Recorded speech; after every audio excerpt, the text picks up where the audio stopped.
अस्सलामुअलैकुम। पेशे खिदमत है कहानी हमजाद। तहरीर रिजवान अली सोमरू। फिर एक हफ्ते के अंदर अंदर ही माइन और जैद की दोस्ती पूरी यूनिवर्सिटी में मशहूर हो गई। दोस्ती की पहल माइन ने ही की थी और माइन ने जैद से मुआफ़ी मांगी थी, जिसके बाद जैद ने खुले दिल से इसको माफ़ कर दिया। बिलाल अच्छी तरह से जानता था माइन जो जैद से दोस्ती की पींगें बढ़ा रही है, सिर्फ़ और सिर्फ जैद की दौलत को देखकर। उनमें एक लड़की और भी थी जो कि जैद से दोस्ती की ख्वाहिशमंद थी। यह नायला थी, जो कि जैद के खर्चे और स्टाइल को देखकर उस पर फिदा हो गई थी। माइन और जैद की दोस्ती की इब्तदा उस शाम को हुई। जैद के लिए वो दिन यादगार ही था। उस रोज़ ढलती हुई धूप ने जैसे सब्ज घास पर सुनहरी रोशनी बिखेर दी थी। यूनिवर्सिटी की छुट्टी हो चुकी थी। तालिब इल्मों के जाने का वक्त हो चुका था। सारे तलबा एक एक करके यूनिवर्सिटी के गेट से बाहर निकल रहे थे। जैद भी क्लास ख़त्म करके निकला तो बिलाल उसके साथ था। जैद का एतमाद सब कुछ बदल चुका था। बिलाल और जैद दोनों बातें करते हुए जा रहे थे। उसी लम्हे जैद ने अपने अकब से एक सुरीली आवाज़ सुनी। इस आवाज़ को वो लाखों में पहचान सकता था। यह आवाज़ उसकी मंजूर नज़र की थी। जैद पलटा और फिर वो माइन को देखता रह गया। उसने सब्ज रंग का शलवार कमीज़ पहन रखा था और दुपट्टे पर कढ़ाई की हुई थी। सुनो जी, जैद पलटा। मैं तुमसे उस दिन की मुआफ़ी मांगना चाहती हूँ। जवाब में जैद मुस्कुराया और बोला, कोई बात नहीं। अगर तुम नहीं होती तो आज यह दिन भी नहीं आता। तुम मेरे उस्ताद हो, जिसने मुझे सिखाया कि इस दुनिया में इंसान की नहीं उसकी औकात की वैल्यू है। माइन की निगाहों में शर्मिंदगी नजर आने लगी। मैं शर्मिंदा हूँ, कोई बात नहीं। फिर फ्रेंड्स? माइन ने मुस्कुराकर उसकी जानिब हाथ बढ़ाया, जिसको बिला तरद्दुद कबूल कर लिया गया। जैसे ही माइन का हाथ जैद के हाथ में गया, जैद ने अपने अंदर एक बिजली सी दौड़ती हुई महसूस की थी। उसकी आंखें सुर्ख हो गईं। एक अजीब सी नरमी थी उन हाथों में। कल फिर कैंटीन में? माइन मुस्कुराकर बोली। ओके। माइन मुस्कुराकर अपनी कार की सिमत बढ़ गई। एक लड़की और भी थी, जो कि दूर खड़ी माइन और जैद की पहली मुलाकात का अहवाल देख रही थी। उसकी आंखों में रश्क और नफरत के बादल थे। जैद मेरा है माइन, वो बुड़बुड़ाई और कार की सिमत बढ़ गई। उसकी आंखों से अंगारे दहक रहे थे। माइन के जाने के बाद बिलाल मुस्कुराया और उन दोनों का रुख जैद की गाड़ी की सिमत था। क्या बात है, मुस्कुरा क्यों रहे हो? जैद ने पूछा। सोच रहा हूँ दोस्त, दुनिया कैसे कैसे रंग बदलती है। क्या मतलब? कल तक जो लड़की तुझ पर थूकने को तैयार नहीं थी, आज दोस्ती के लिए राजी हो गई। इसी का नाम जिंदगी है दोस्त। जैद फीकी सी मुस्कुराहट से बोला। तुम देखते जाओ आगे आगे क्या होता है। माइन काबिले भरोसा नहीं, मगर मैं उससे प्यार करता हूँ। लेकिन वो तेरी दौलत से प्यार करती है। बिलाल बोला। करने दे, मैं उसको दौलत दूंगा और बदले में उसकी मोहब्बत हासिल करूंगा। बिलाल खामोश हो गया, क्योंकि वह समझ चुका था कि जैद से बहस फजूल है। जैद और माइन की यह पहली मुलाकात थी। दोनों ही कैंटीन में थे। माइन के साथ उसकी दोनों फ्रेंड्स भी मौजूद थीं। माइन जैद को मुस्कुराती हुई निगाहों से देख रही थी, जबकि जैद का भी यही आलम था। लेकिन ये दोनों नायला की दिली कैफियत से बेखबर थे। नायला उन दोनों को जलती हुई नज़रों से देख रही थी, लेकिन वो माइन के सामने बोल नहीं पा रही थी। दरअसल माइन उसके बहुत से खर्चे भी उठाया करती थी। तीनों बातें करने में लगे हुए थे। माइन ने अच्छा खासा ऑर्डर किया था। बातचीत खुशगवार मूड में जारी थी। जैद ऐसा महसूस कर रहा था कि जैसे वो इन खुशगवार लम्हों को हमेशा अपनी ज़िंदगी में कैद कर ले। माइन कॉफ़ी की चुस्की लेकर मुस्कुराई।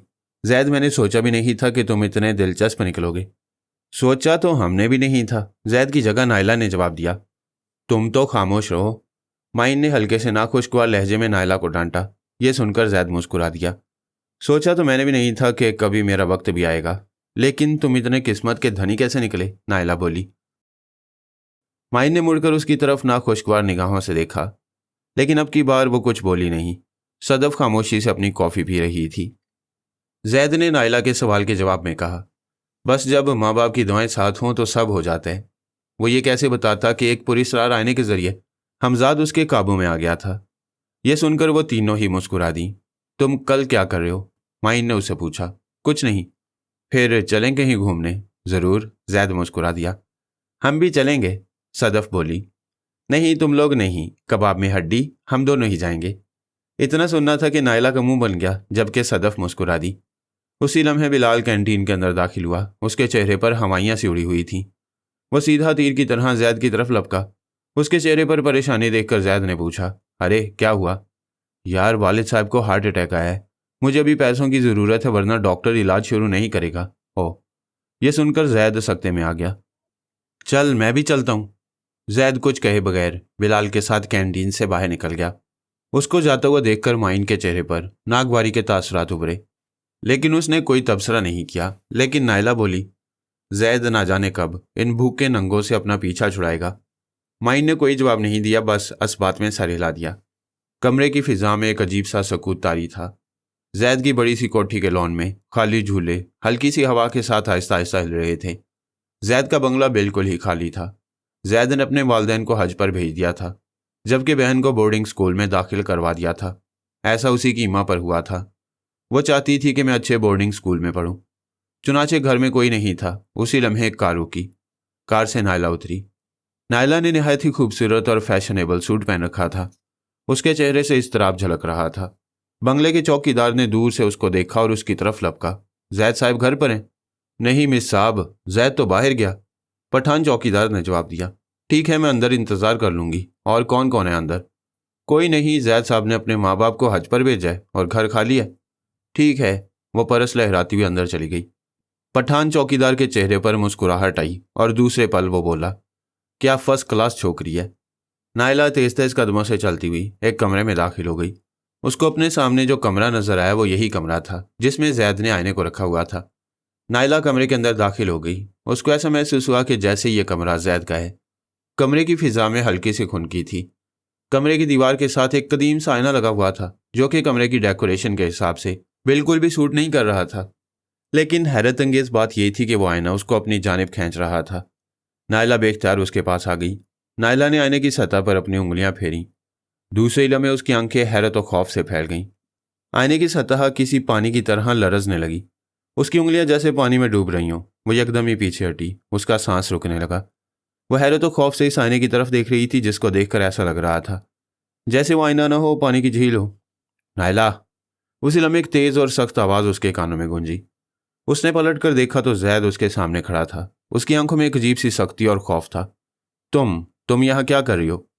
मैं तुमको ढूंढ रही थी। कमरा खुला देखा तो चली आई, मगर ये आईना। जैद ने उसका हाथ पकड़ा और कमरे से बाहर ले आया।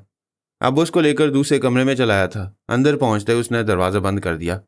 उस रूम में कभी मत जाना, वो तुम्हारे लिए नहीं है, समझी? उसके अंदाज में बेचैनी थी।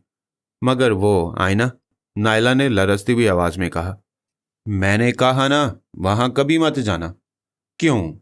वहां कौन सा राज छुपा है जो तुम छुपाते फिर रहे हो? नायला शक भरी नजरों से देखते हुए बोली। मैंने कहा ना। दूसरे लम्हे चौंक गया जैसे उसको कोई बात याद आई हो। तुम यहाँ क्या कर रही हो? इतना सुनते ही नायला ने उसकी आंखों में देखा और कदरे मखमूर लहजे में बोली, मैं तुमसे प्यार करती हूँ। देखो, मेरा सब कुछ तुम्हारा है। इतना कहकर वो उसके करीब आ गई। ये सुनते ही जैद का चेहरा सुर्ख हो गया। उसकी समझ में नहीं आया कि वो उसको क्या जवाब दे। अचानक नायला उसके बहुत करीब आ गई, इतनी कि उसके बदन की खुशबू जैद को अपनी सांसों में महसूस होने लगी। दूसरे लम्हे उसने नायला को बुरी तरह झटका दिया। नायला झटका खाकर फर्श पर गिर पड़ी। दूर हटो, तुमसे घिन आती है। नायला की आंखों से आंसू टपक पड़े और फिर वो आंसू साफ करती हुई उठी और बोली, तुमने मेरी बेइज्जती की, मैं तुमको मुआफ नहीं करूंगी। सबको बता दूंगी तुम्हारे घर में एक आईना है। Shut up! जैद का एक भरपूर थप्पड़ उसका गाल लाल कर गया। दफा हो जाओ मेरे घर से। तुम जैसी मकरू लड़की को जिंदा रहने का कोई हक नहीं। जब जैद ने ये जुमले बोले उसी लम्हे दूसरे कमरे में मौजूद उस आईने में हमजाद का अक्स जाहिर होने लगा, जो कि जैद का ही हमशक्ल था। आईने के अंदर मौजूद जैद के लबों पर शफाक सी मुस्कुराहट थी। ये हमजाद था, जैद का हमजाद। मेरी जैसी मकरू लड़की तुमको बताएगी कि वो क्या कर सकती है। नायला नागिन की तरह फुंकारते हुए कमरे से बाहर निकल गई। फिर वो कार में बैठकर तेजी से अपने घर आ गई। जैद के अल्फाज उसके कानों में गूंज रहे थे। गुस्से से उसका दिमाग फट रहा था और सर में भी बेहद शदीद दर्द था। वो सीधी नहाने के लिए गुसल खाना में घुस गई। नहाकर फ्रेश हुई तो काफ़ी हद तक अपने आप को हल्का फुल्का महसूस कर रही थी। अचानक उसके जहन में उसी आईने का ख्याल आया। वो सोचने लगी कि वो आईना कैसा था। कहीं ऐसा तो नहीं कि आईना जादू का हो? कहीं जैद इस आईने की मदद से अमीर बना हो? यह सोचकर उसने सोचा कि इस आईने को चुरा ले, फिर वो भी अमीर बन जाएगी। उसी पल नायला के कमरे में एक ठंडक सी फैल गई। अचानक पूरा कमरा ठंडा हो गया। सरसराहट की एक खौफनाक आहट उसने सुनी, जैसे कोई उसके पीछे खड़ा हो। उसने पलट कर देखा तो वो जैद था। जैद की आंखें सुर्ख थीं। जैद, तुम यहाँ क्यों आए हो और अंदर कैसे आए हो? जवाब में जैद का कहका कमरे की महदूद फिजा में गूंजा। उसी लम्हे पूरे कमरे में अंधेरा छा गया।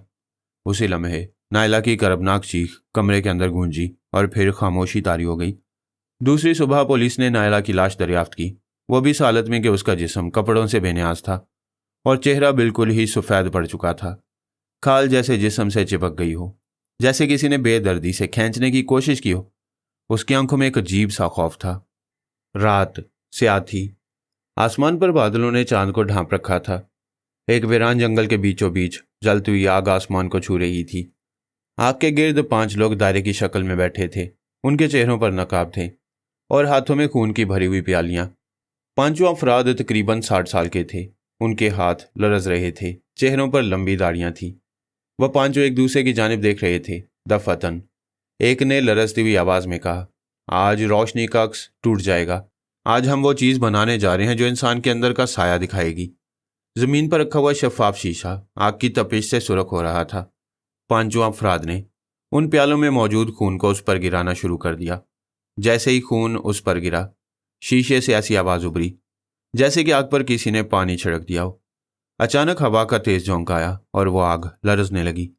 उन बुजुर्गों के चेहरे सफेद पड़ गए। उसी लम्हे कहीं दूर से जंगल में भेड़िए की आवाज सुनाई दी। उन बुजुर्गों के चेहरों पर लर्जा बढ़ गया। मुझे लगता है कि अमल गलत हो गया। नामुमकिन, दूसरा बोला। उसी लम्हे फिजा में एक साया लर्जा जो कि आसमान से आहिस्ता से नीचे की तरफ उतर रहा था। ये देखकर उन 5 के चेहरों पर खुशी नाचने लगी। वो साया आहिस्ता आहिस्ता नीचे उतरकर उस जलते हुए शीशे में गुम हो गया। उसी लम्हे जंगल में घोड़ों के टापों की आवाजें गूंज उठीं। लगता है वो लोग आ गए। हाँ, ऐसा ही है। हमें इस शीशे को छुपाना होगा। इससे कबल कि वो कुछ करते उनके सामने चंद घुड़सवार आकर खड़े हो गए। अपने हुलिये से किसी फौज के सिपाही लगते थे। उनके हाथों में नंगी तलवारें थीं। रोकूश, ये शीशा हमारे हवाले कर दो। हरगिज नहीं, ये अभी हतमी मराहल में है। जो सबसे बुजुर्ग था वो खड़ा होकर बोला।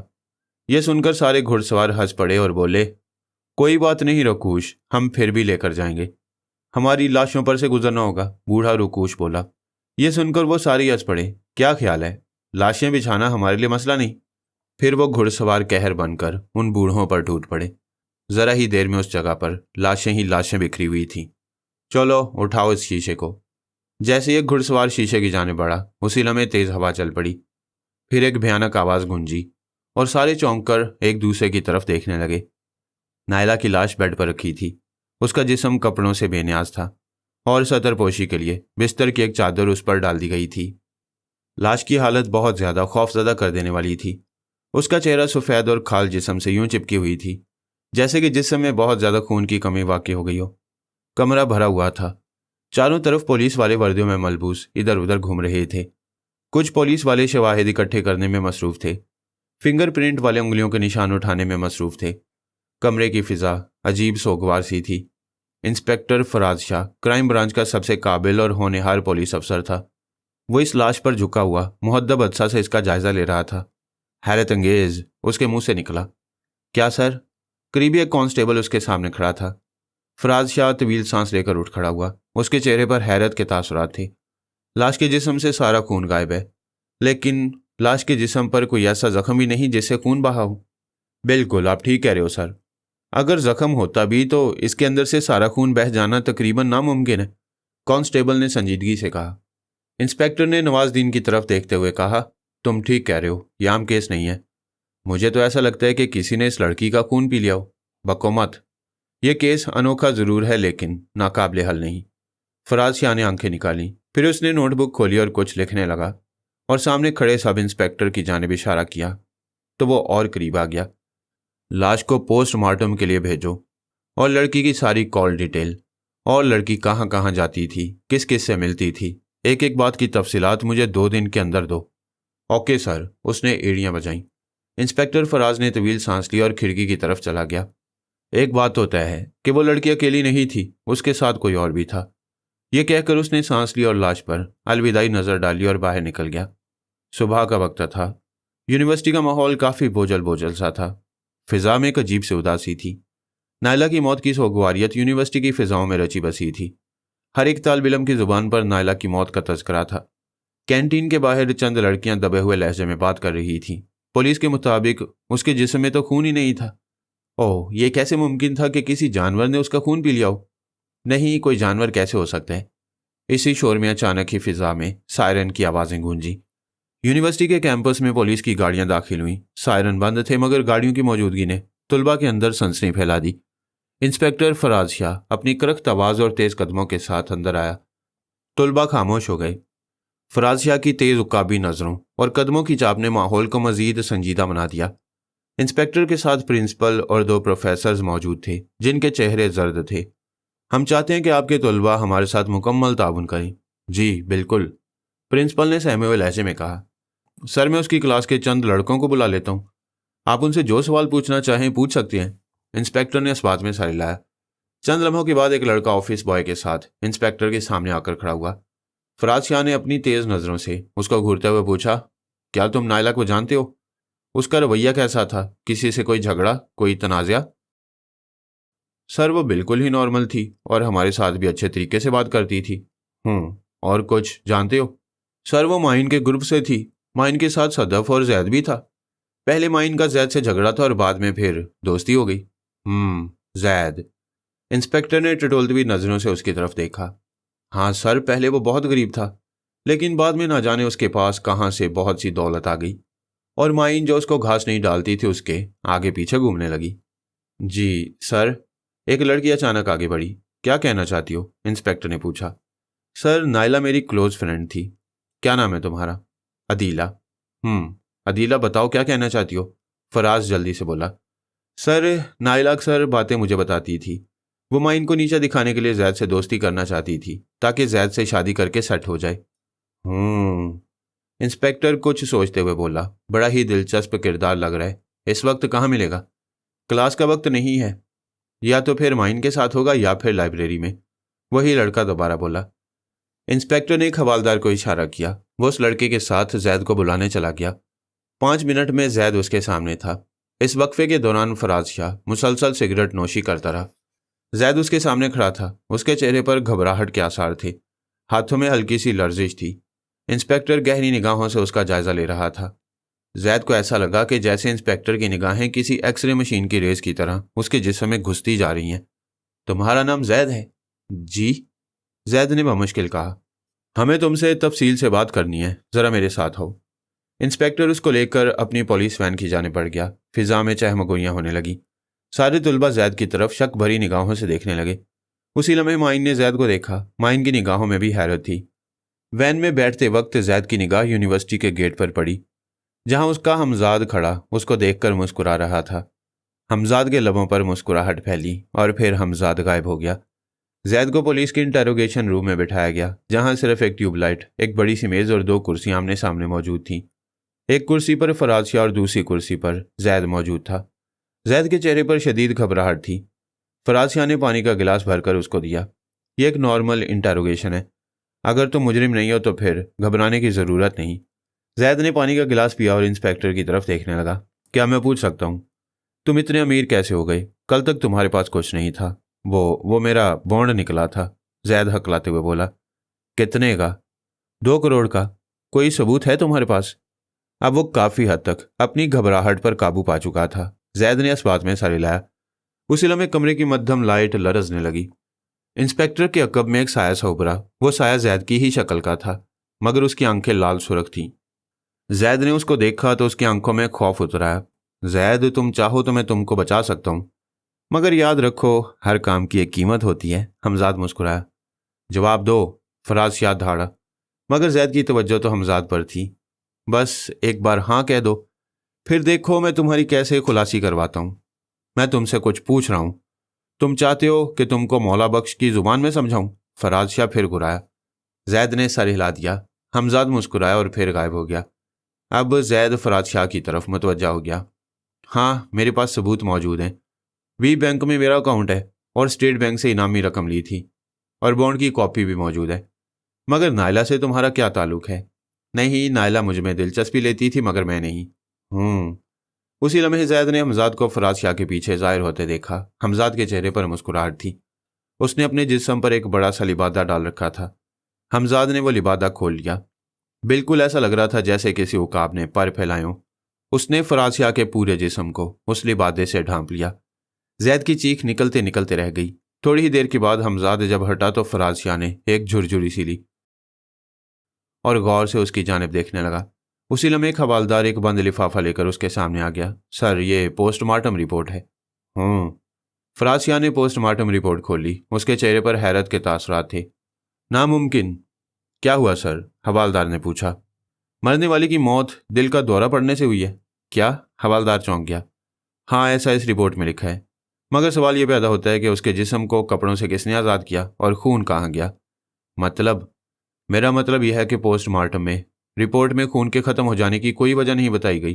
क्या मतलब? उसके जिस्म से सारा खून गायब था। उसका इस रिपोर्ट में कोई जिक्र नहीं। खैर, कुछ तो गड़बड़ है। मुझे डॉक्टर से मिलना होगा। इस लड़के को जाने दो, मगर यह शहर से बाहर ना जाने पाए। इतना कहकर वो जैद की तरफ देखे बगैर कमरे से बाहर निकल गया। चल बेटा निकल, लेकिन तू शहर से बाहर कहीं नहीं जा सकेगा। इतना कहकर हवालदार ने जैद को हाथ से पकड़कर उठा दिया। जैद जैसे ही बाहर निकला, उसी लम्हे हमजाद की आवाज़ उसके कानों से टकराई। देखा मेरा जलवा? लेकिन हर चीज़ की एक कीमत होती है। मुझे माफ़ कर दो। उस दुकानदार ने ठीक ही कहा था कि आईना अपने मालिक को ढूंढ लेता है। हमजाद के लबों पर हल्की सी मुस्कुराहट थी। रात के 2 बज चुके थे। जैद अपने कमरे में तनहा था। कमरे में जर्द मध्यम सा बल्ब जल रहा था, जिसकी रोशनी लरसती हुई दीवारों पर अजीब से साए बना रही थी। जैद कांपते हुए हाथों से जलते हुए सिगरेट के कश लगा रहा था। उसके चेहरे पर फिक्र के आसार थे। वो सोच रहा था कि जल्द या बदेर मुझे पुलिस पकड़ लेगी, क्योंकि नायला मेरे घर से निकली थी, फिर उसकी मौत वाकई हो गई। अचानक उसकी नज़र आईने पर जा पड़ी, जहां उसका अक्स नहीं हमजाद खड़ा था। हमजाद की आंखों में एक चमक सी थी। वह जैद की तरफ देखकर मुस्कुरा रहा था। है मेरे कसीफ जिस्म, कैसे हो तुम ऐसा क्यों कर रहे हो? क्यों उस बेगुनाह नायला को मारा? जवाब में हमजाद हंस पड़ा। अभी तो खेल शुरू हुआ है। नायला की मौत तो एक आगाज थी। मैंने तुमको दिखा दिया कि तुम्हारे इर्द गिर्द के लोगों में से कौन जिंदा रह सकता है और कौन नहीं। सब कुछ मेरे रहमो करम पर है। यह सुनकर जैद धाड़ा, नायला ने मेरा क्या बिगाड़ा था? वो तो सिर्फ माइन की दोस्त थी। हाँ, वो माइन की दोस्त थी, लेकिन तुम्हारी तलबगार थी। अगर मैं चाहूं तो अगली बारी माइन की भी हो सकती है। माइन को हाथ लगाया तो मैं तेरा नापाक वजूद खाक में मिला दूंगा, जैद ने गुस्से से लरसते हुए कहा। उसकी बात सुनकर हमजाद हंस पड़ा। तो गोया अपने ही वजूद को ख़त्म करोगे? तो तुम क्या चाहते हो? कुछ नहीं, बस एक सौदा। दौलत, शोहरत, इज्जत सब मिलेगी मेरा सौदा मानने की सूरत में, वरना बदनामी, जिल्लत और जेल की कोठरी मिलेगी। कैसा सौदा? वक्त आने पर सब पता चल जाएगा। हमजाद मुस्कुराया। दिन का वक्त था। दोपहर बड़ी ही तेज थी। गर्मी के सबब आधे ही घंटे में इंस्पेक्टर फराज शाह के पसीने छूट गए। उसकी पुलिस जीप अस्पताल के बाहर आकर रुकी। यह पुलिस अस्पताल था जहां सरकारी डॉक्टर लाशों का पोस्टमार्टम किया करते थे। डॉक्टर असगर मिर्जा अपने काम में मसरूफ थे। एक फाइल उनके सामने खुली थी। फराज शाह सीधा ही उनके कमरे में दाखिल हो गया। अस्सलाम वालेकुम डॉक्टर। मिस्टर फराज शाह, तशरीफ रखें। डॉक्टर ने पेशा वराना मुस्कुराहट से उसका इस्तकबाल किया।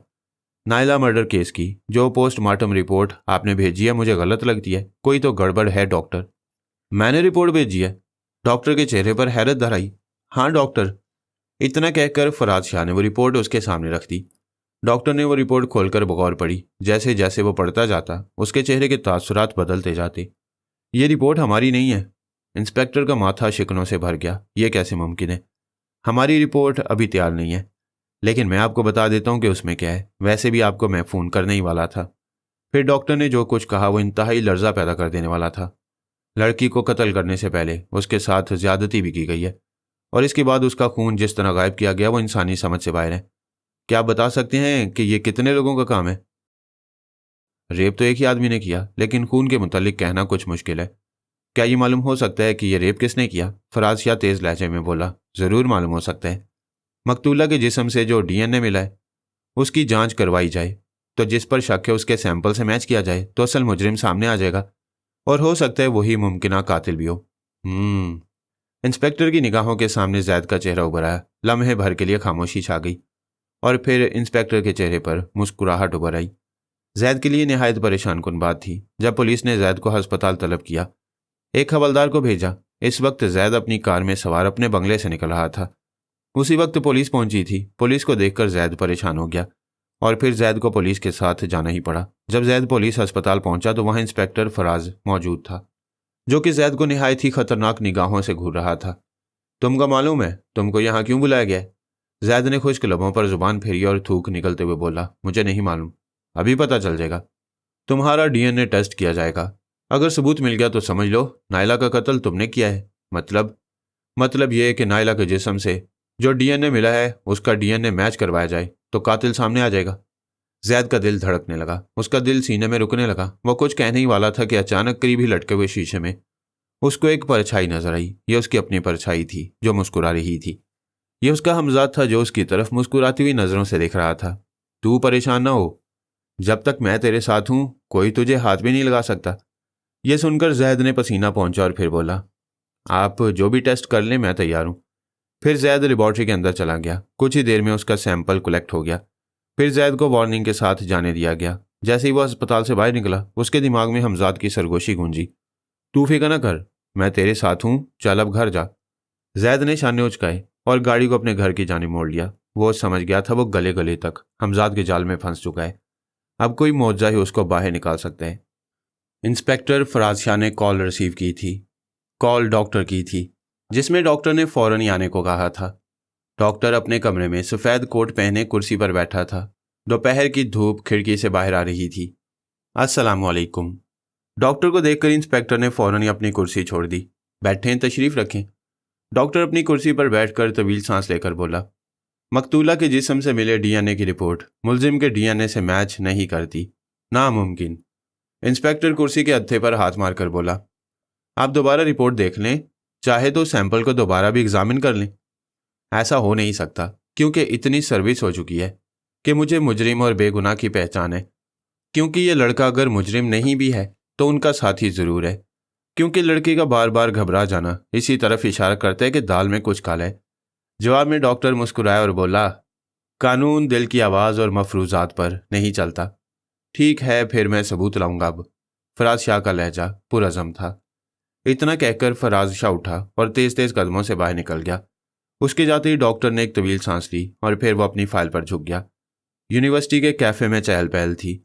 लड़के लड़कियां मुख्तलिफ मेज़ों पर बैठे हुए थे। कुछ हंस रहे थे, कुछ इम्तिहानात की तैयारी पर बहस कर रहे थे और कुछ वक्त ज़ाया कर रहे थे। मगर एक तरफ कोने में जैद अपनी मेज़ पर अकेला था। उसकी कुशादा पेशानी पर आड़ी तिरछी लकीरें उसके चेहरे की उलझनों को जाहिर कर रही थीं। वो गालिबन कुछ सोचने में मसरूफ़ था। उसके सामने रखा कॉफ़ी का मग भाप छोड़ रहा था। धुएं की लकीर जैद को बहुत ही भली लग रही थी। उसी लम्हे कैफ़े का दरवाज़ा खुला। सबकी नज़रें माइन की तरफ उठ गईं। माइन अपनी मखसूस हील पहने खटखट करती सीधी जैद के मेज़ की तरफ बढ़ गई। जैसे ही वो जैद के पास पहुंची, जैद उसको देखता ही रह गया। वो सफ़ेद जीन और ब्लू टी शर्ट में बहुत ही ज़्यादा खूबसूरत मालूम हो रही थी। माइन का अपना वही मखसूस अंदाज था जिसको देखकर जैद बस उसको देखता ही रह गया। ये बात सच थी कि जैद उससे मोहब्बत करता है और शायद सबसे ज़्यादा, ये जानते हुए भी कि वो दौलत से मोहब्बत करने वाली लड़की है। वो जैद के पास आकर बैठ गई। उसके जिस्म से खुशबू उठ रही थी जो कि जैद को महका रही थी। क्या मैं यहाँ बैठ सकती हूँ? जी। वो शुक्रिया अदा करके कुर्सी पर बैठ गई।